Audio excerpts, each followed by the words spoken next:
we're back at Dusty Sage Homestead. I'm Melly, and today I am starting seeds. I am making soil, and I will be using soil blockers, which I've never used before, so it's brand new. We'll see how it goes.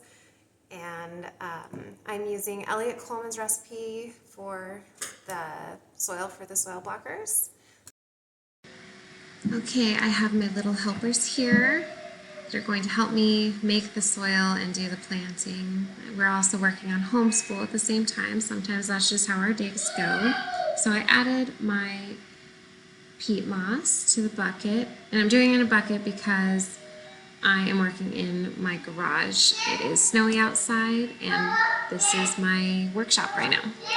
So there is the phosphate and the perlite. I basically used Elliot Colmans' recipe for the mini blocker, but I left in a few things. I left in the perlite and I left in the blood meal, and that's what you see now is blood meal going in, and now there is some lime. You'll hear my kids in the background because this is real life and I have children. So we're mixing it, and of course Mila is helping. What kid can resist playing in the dirt? So now I'm adding green sand. Oh, there's a toy. And mixing more. And then there is compost.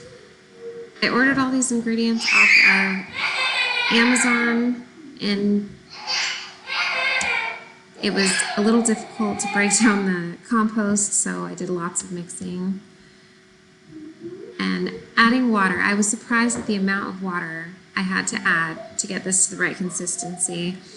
I just kept adding and mixing and adding and mixing for a very long time, until when you squeezed some dirt, some moisture came out. I hope that's the right consistency we're looking for. I think so. Here we have my 2-inch soil blocker, and I'm adding these pins that are supposed to be for small seeds. Like I said, I've never used this before, it's brand new, and I am trying to figure out how to make it work. A few takeaways from this. It's a little difficult when you first start. I hope that I got my soil the right consistency. I'm not sure that I did. And also, I think by the end of it, I may have packed my trays too full. I think that you probably want a little bit more space so that they're easier to get out later. So I will adjust my future planting.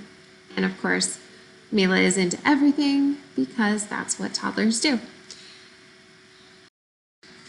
Rowan also needed to take a break from his schoolwork and give this a try, so he was helping me out as well.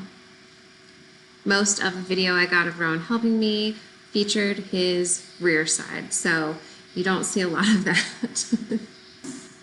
I also purchased the 4-inch seed blocker for later when I'm planting larger seeds, and I just got it out to show you. And then I continued to fill 2 seed trays. And as you see, I'm using like the mesh bottom 10 by 20 seed trays with solid seed trays underneath. That's what I had. So that's what I'm going to use this year. Next year, I might make different seed trays or try something else. We'll see.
is my rack with my grow lights and my 2 seed trays. I planted tango celery, white Chinese celery, and I ended up planting celeriac and Bianca onions and Corentin leeks.